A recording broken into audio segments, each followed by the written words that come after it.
Hello everyone. जय श्री राम आप सभी को। ये वीडियो उन स्टूडेंट्स के लिए है जिनका नवंबर 23 में सीए फाइनल का पेपर क्लियर हो गया है और वो सीए बन चुके हैं। आईसीएआई की जो कैंपस प्लेसमेंट का अनाउंसमेंट हो चुकी है 23 जनवरी, मतलब कि कल लास्ट डेट है इसे फिल करने की। तो फटाफट से मैं आपको पूरा रिव्यू दे दूंगा कि ये कहाँ पे क्या डिटेल्स भरनी है आपको। सबसे पहले मैं आईसीएआई की जो अनाउंसमेंट है कैंडिडेट्स के लिए वो पढ़ देता हूँ। इसका मैं लिंक आपको डिस्क्रिप्शन पे भी दे दूंगा। जो मेन मेन इंपॉर्टेंट पॉइंट्स हैं, ये 15 जनवरी से शुरू हुआ था। शायद आपने भर भी लिया हो, जिन्होंने नहीं बढ़ा है, लेकिन उनके लिए 23 23 जनवरी है। तो कल लास्ट डेट है और आज भी आप भर सकते हो। प्लस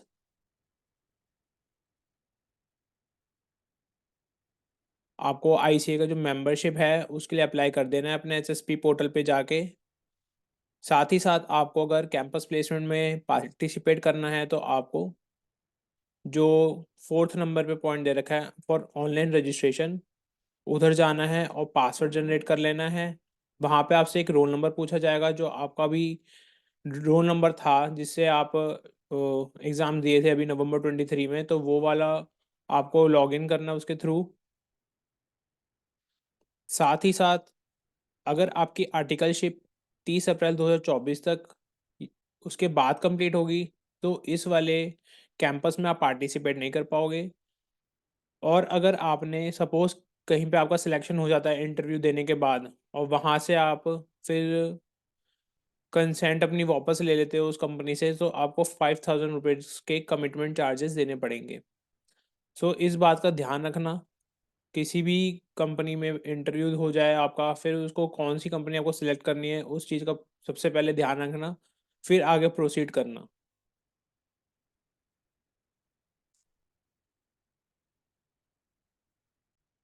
तो अब हम लोग आईसीआई की वेबसाइट पे आ गए हैं जहाँ पे आपको रजिस्ट्रेशन करना है। यहाँ पे ऊपर आप देख सकते हो cmib.ici.org पे आपको लॉगिन कर लेना, आ जाना है वेबसाइट के थ्रू। फिर आपको फॉर स्टूडेंट सिलेक्शन पे क्लिक करना है। देन आपको यहाँ पे रजिस्टर कर लेना है, क्योंकि आप यहाँ पे रजिस्टर्ड नहीं होंगे तो आप फिर लॉगिन कैसे करोगे, तो आपको पहले रजिस्टर करना है। रजिस्टर के लिए आपको ये वाला पेज ओपन होगा जिसमें आपको अपना नाम, लास्ट नाम वो लिखना है, फिर रोल नंबर लिखना है। आपको स्टूडेंट रजिस्ट्रेशन नंबर लिखना है, जो आपको एनआरओ, डब्ल्यूआरओ या जोन सा भी है वो आपको पूरा फिल करना है। यहाँ पे ईमेल आईडी लिखनी है। प्लस आपको एक अल्फ़ा न्यूमेरिक पासवर्ड बनाना है। देन उसके बाद रजिस्टर कर लेना। आपका यहाँ से कैंडिडेट रजिस्ट्रेशन फॉर्म क्लिक हो जाएगा, फिर आपको लॉगिन करना होगा। लॉगिन के लिए आपको फिर रोल नंबर अपना डालना है जो आपका नवंबर 23 एडमिट कार्ड में शो होगा। प्लस जो आपने अभी अभी अभी पासवर्ड क्रिएट करा है फिर उसे डालना है। देन फिर एक ये पेज ओपन हो जाएगा डैशबोर्ड वाला, जिसमें आपको कुछ डिस्क्लेमर पॉइंट दे रखे हैं कि आपको फॉर्म फिल करने से पहले हिस्ट्री डिलीट कर देनी है। एंड लास्ट डे का वेट नहीं करना, बट 2 दिन ही बचे हैं, 22 और 23। तो फटाफट से इसे फॉर्म को फिल कर लो। और फॉर्म फिल करते हुए ज़रूर से ध्यान रखना आप सारा फॉर्म करेक्टली फॉर्म कर करेक्टली एक एक इन्फॉर्मेशन दो। और कोई भी चेंजेस होंगे वो इसके बाद एंटरटेन नहीं करे जाएंगे। इसमें एक पूरा फॉर्म लिखा हुआ है, ये भर पढ़ लेना एक बार। फिर आपको प्रोफाइल पे क्लिक करना है। प्रोफाइल में जब आप क्लिक करोगे तो उसमें आपको अपना जेंडर बताना है, male female, marital status, date of birth. बिल्कुल ही ईजी है। इसमें कोई आपको जो इन्फॉर्मेशन आपके पास है बस वो फिल करनी है। आपको एड्रेस फिल करना है, परमानेंट एड्रेस फिल करना है। फिर उसके बाद आपको सेव एंड नेक्स्ट पे क्लिक करना है। देन आपको एजुकेशन डिटेल देनी होगी। एजुकेशन डिटेल में आपने टेंथ जो है स्टेटस में आप सिलेक्ट कर लेना, रेगुलर है या कॉरेस्पॉन्डेंस है। यहाँ से आप इंफॉर्मेशन दे सकते हो टेंथ की और ट्वेल्थ की। फिर ग्रेजुएशन की डिटेल्स, और पोस्ट ग्रेजुएशन भी कर रखा है सपोज आपने एमकॉम वगैरह, तो उसकी भी डिटेल्स फिल करनी होंगी। आपको सीए फाउंडेशन की डिटेल देनी होगी, जिसमें आपका एग्जामिनेशन कौन सा था। सीए फाउंडेशन का दिया था आपने, ठीक है, आईसीआई इंस्टीट्यूट का नाम आ जाएगा, मंथ कौन सा था, ईयर कौन सा था, मार्क्स, और ये आपको रैंक मिली थी तो वो भी लिखना है। फाउंडेशन में कितने अटेम्प्ट लगे यहाँ से आप चेक कर लेना।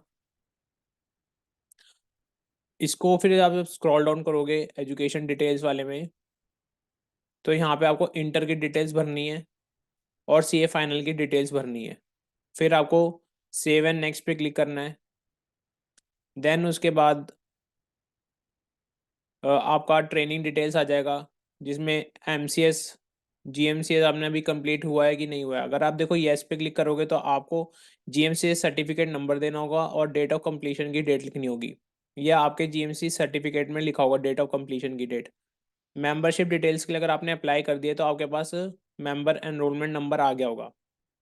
बट अगर अभी आपने अप्लाई नहीं करा, तो आपके पास एमसीएस जीएमसीएस में अगर आप नो सेलेक्ट करते हो तो आपको लिखना होगा कि कब तक आप एनरोलमेंट डेट कर लोगे। एक तो आपको ये टाइप करना है यहाँ पे डेट। और अगर आप मेंबरशिप डिटेल्स में आपका मेंबरशिप अपनी अभी आपने नहीं दिया है कंसेंट मेंबरशिप के लिए, तो आपको एक्सपेक्टेड डेट लिखनी है, प्लस आपको अनाउंसमेंट फॉर अंडरटेकिंग में यहाँ पे क्लिक करना होगा और एक डिक्लेरेशन देनी होगी। डिक्लेरेशन कुछ इस तरीके से मिलेगी आपको। डिक्लेरेशन में आपको अपना name, student registration number, CA final exam कब हुआ था आपका, आर्टिकलशिप कंप्लीट कब हुई थी आपकी, एमसीएस कंप्लीशन डेट और एमसीएस सर्टिफिकेट नंबर। उस पे एस्ट्रिक मार्क नहीं लगा हुआ, मतलब वो ऑप्शनल है देना, क्योंकि अभी आपने हो सकता है कंप्लीट करा हो या नहीं। फिर उसके बाद सबमिट में क्लिक कर देना, तभी आपका प्रोसीड करना है आपको। फिर उसके बाद आपको नीचे आर्टिकलशिप की ट्रेनिंग और इंडस्ट्रियल ट्रेनिंग देनी होगी।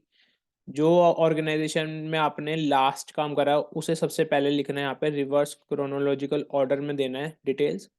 अगर आपने एक ही ऑर्गेनाइजेशन में काम करा है, पूरी आर्टिकलशिप आपकी एक ही फर्म से थी, तो उसकी एक जगह डिटेल्स देनी है, कंप्लीट हो जाएगा काम। अब यहाँ पर लिखा हुआ है nature of work done during articleship, इसमें एक आई बटन दे रखा है, इसे देख लेना, इसमें एग्जाम्पल दे रखा है, उसको पढ़ लेना, उस हिसाब से भरना।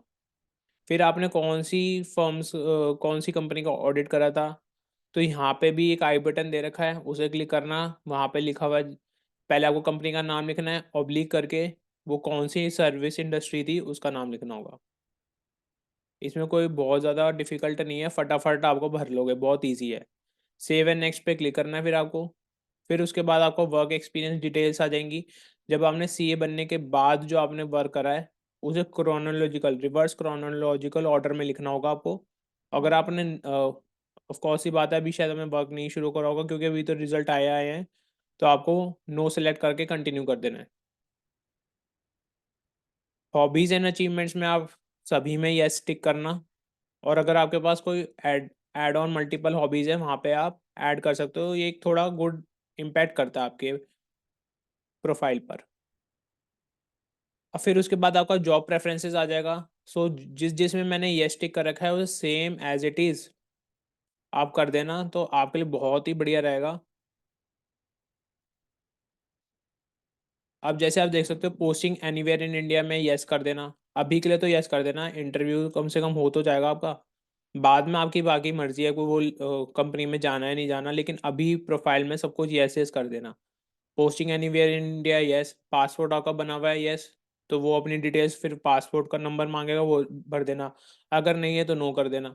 वेदर ट्रांसफरेबल जॉब आपको एक्सेप्ट है तो यस कर देना। अभी आपने 1 मंथ वाला आईसीए का वो जो प्रोग्राम कंडक्ट होता है रेसिडेंशियल, उसमें पार्टिसिपेट करा था, येस और नो वो आपकी प्रेफरेंस होगी, आपने करा था नहीं करा था, तो उस बेस पे आपको इन्फॉर्मेशन देनी होगी।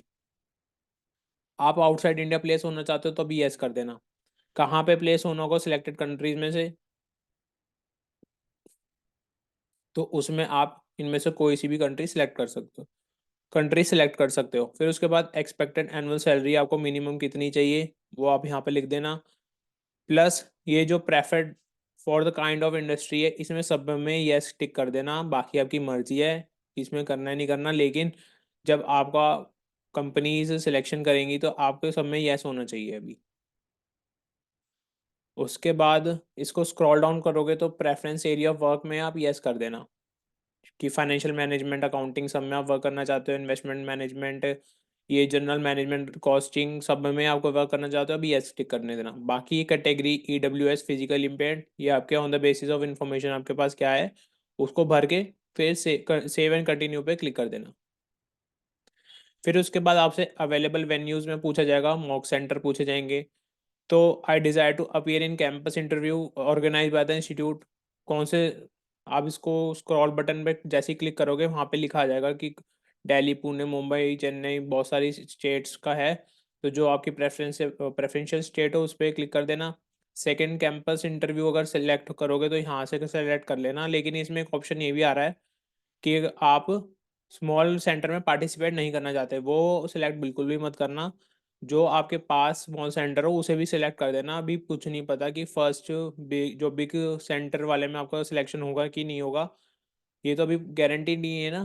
तो इस वजह से अभी सेकंड कैंपस में भी जो आपके पास की स्टेट है, जो सी लोकेशन पड़ रही है, उसको सेलेक्ट कर देना।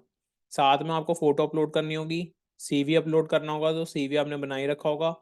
और अवेलेबल मॉकअप सेंटर जो हैं, जहाँ पे आपका एक मॉक्स दे सकते हो आप एक तरीके से इंटरव्यू का, वहाँ पे अब सिखाते हैं, तो वो उसे भी सिलेक्ट कर लेना, थोड़ी आपकी तैयारी भी करवा देंगे इंस्टीट्यूट वाले। फिर उसके बाद आपको ये डिक्लेरेशन दे रखी है, इसे पढ़ना है और नीचे चेक मार्क है, उसे टिक कर देना। प्लस यहाँ पे आपको अपना फॉर्म देखना है, तो एक बार फॉर्म देख लेना, जो ब्लैक से मैंने एरो दे रखा है। फिर उसके बाद फाइनल सबमिट पे क्लिक कर देना। सो आपका पूरा फॉर्म कंप्लीट हो जाएगा। इस बात का ध्यान रखना, सारी इन्फॉर्मेशन ट्रू दो, गलत इन्फॉर्मेशन बिल्कुल भी मत देना इसमें, ठीक है?